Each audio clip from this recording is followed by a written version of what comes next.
ఓం నమః శివాయ. ఓం నమో నారాయణాయ.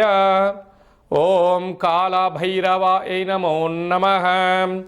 ఓం దేవేంద్రాణి నమస్తుభ్యం దేవేంద్ర ప్రియభామిని. గృహం ఐశ్వర్యం భోగభాగ్యం దేహి మే. కురు కళ్యాణి శీఘ్రం మే దేవి సర్వదే. హరి ఓం. మా ఛానల్కి స్వాగతం. చూస్తున్న వీక్షకులకు ప్రేక్షకులకు ప్రియ కాల భైరవ భగవతులకి స్వాగతం పలుకుతూ మమ్మల్ని ఎంతగానో ఆదరిస్తూ ఉండబడినటువంటి ప్రియ సోదర సోదరీమణులకు, జ్యోతిష్ అభిమానులకు, గృహ వాస్తు నిర్మాణ కార్యక్రమం చేసేటువంటి వారికి ఈ వీడియో ఎవరైతే మీరు చూస్తున్నారో అన్నట్లయితే గృహం లేని వారికి గృహం, గృహం కలిగిన వారికి ఐశ్వర్యం, ఐశ్వర్యం కలిగిన వారికి ఆనందం, ఆనందం కలిగిన వారికి సంపూర్ణ ఆయురారోగ్యాలు ప్రసాదించాలని మనం కూడా మనసారా కాళభైరవ స్వామిని వేడుకుందాం. మనకు సనాతనమైన మన హిందూ ధర్మం ఏం చెప్పిందయ్యా అంటే, వాస్తు అనగా వరుస క్రమము. వరుస అనేటువంటి 2 పొడవులు 2 వెడల్పులు సమాంతరంగా ఉండాలని చెప్పి వాస్తు చెప్తుంది. ప్రధానంగా మోక్షగుండపు విశ్వేశ్వరయ్య గారు అనేటువంటి పెద్ద ఇంజనీర్ గారు వారైనా, ఈరోజు అనేక గృహ భవన నిర్మాణాలు నిర్మించేవారైనా 4 సూత్రాలు పాటిస్తారు.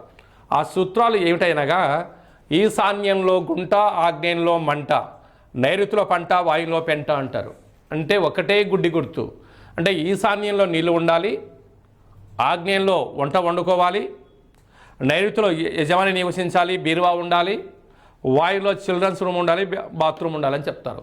ఇలా 2 పొడవులు 2 వెడల్పులు ఎవరైతే సమాంతరంగా ఏర్పాటు చేసుకుంటారో వారికి సకల శుభాలను ఐశ్వర్యాలను ఆ గృహం కలిగిస్తుందని చెప్పి అందరూ పాటించాల్సినటువంటి నియమంగా గుర్తుపెట్టుకోవాలి. ధనుసు రాశి వారికి 2026వ సంవత్సరం మరియు ఉగాది పండగ నుంచి గృహం కలిగిన వారు ఎలాంటి విధి విధానం పాటించాలి, గృహం లేని వారు ఎలాంటి పరిస్థితులను కొత్తగా ఏర్పరచుకోగలిగినట్లయితే వారికి స్వగృహం, రాజయోగం, రాజసన్మానం కలుగుతుందో ఈ వీడియోలో సవివరంగా సంపూర్ణంగా తెలుసుకుందాం. ధనుసు రాశిలో ఏ నక్షత్రాలు వస్తాయనగా, ధనిష్ట విశేషమైనటువంటి ఈ యొక్క ధనుసు రాశిలో మూలా నక్షత్రంలోని 4 పాదాలు, పూర్వాషాఢ నక్షత్రంలోని 4 పాదాలు, ఉత్తరాషాఢ నక్షత్రంలో 1 పాదం కలిపితే ధనుసు రాశి. రాశాధిపతి దేవగురు బృహస్పతి. చాలామందికి పుట్టినటువంటి కాల సమయంలో డేటా ఆఫ్ బర్త్లో లేనటువంటి కారణం వలన పేరు యొక్క మొదటి అక్షరాన్ని అనుసరిస్తూ ఆ రాశిని తెలుసుకునే ప్రయత్నం చేద్దాం. ఏ, యో, బా, బి, బు, ధా, బా, డా, బే అక్షరాల వారందరూ కూడా ధనుసు రాశి జాతకులే. రాశాధిపతి దేవగురు బృహస్పతి అవ్వడం వలన ఒకవైపు 1 ఏడాది నుంచి అర్ధాష్టమ శని సంచార స్థితి జరుగుతున్న విషయం తెలిసినటువంటిదే. శని ప్రభావం చేత ఇప్పటికే మీరు క్రమశిక్షణ, సత్ప్రవర్తన, సమయపాలన, సమయాన్ని ధనాన్ని దుర్వినియోగాన్ని ఎలా ఆపాలి, సద్వినియోగాన్ని ఎలా పెంచుకోవాలో క్రమశిక్షణ నేర్చుకుని ఉండాలి. ఇక్కడ మీరు నేర్చుకోలేదా, కట్టే కాలేదాకా నేర్చుకోరని చెప్పి కూడా గమనించాలి. ఎందుకనగా శని భగవానుడు క్రమశిక్షణ, ధర్మ పరిపాలన, న్యాయ నిర్ణేత అనేటువంటిది ఇది. అందుకే అంతటి సత్యహరిశ్చంద్రుడు కాటిలో కాపురం చేసిన తర్వాత ఇంకా ఏమైనా కష్టాలు ఉంటే రండి అన్నాడు.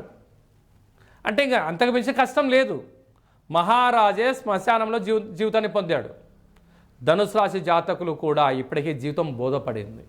కనుకనే గత 12 సంవత్సరాలుగా లేనటువంటి ఆర్థిక పరిస్థితులు అద్భుతంగా మలసబోతున్నాయి.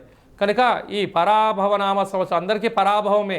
కానీ ధనుసు రాశి జాతకులకు సత్ప్రవర్తన, క్రమశిక్షణ, సమయపాలన, సమయస్ఫూర్తి, ఆధ్యాత్మిక చింతన, భగవంతుడు ఆశీస్సులు కలిగినటువంటి వారందరికీ కూడా 14 ఆదాయం, వ్యయం 11 అనగా 3 రూపాయలు మిగిలించబోతున్నారు.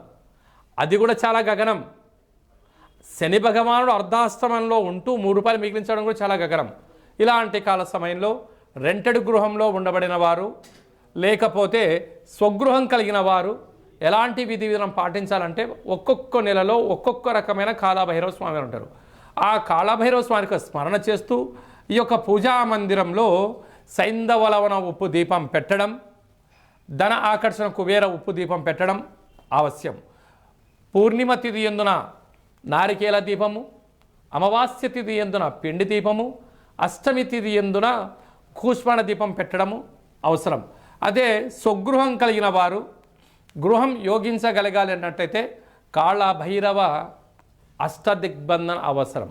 అంటే అష్టదిగ్బంధనము అనగా 8 వైపులా మనం చేసే పూజా కార్యక్రమాన్ని పంచభూత శాంతి పూజ ఎలా చెప్పుకుంటావో అష్టదిగ్బంధన పూజ కూడా అలాంటిదే.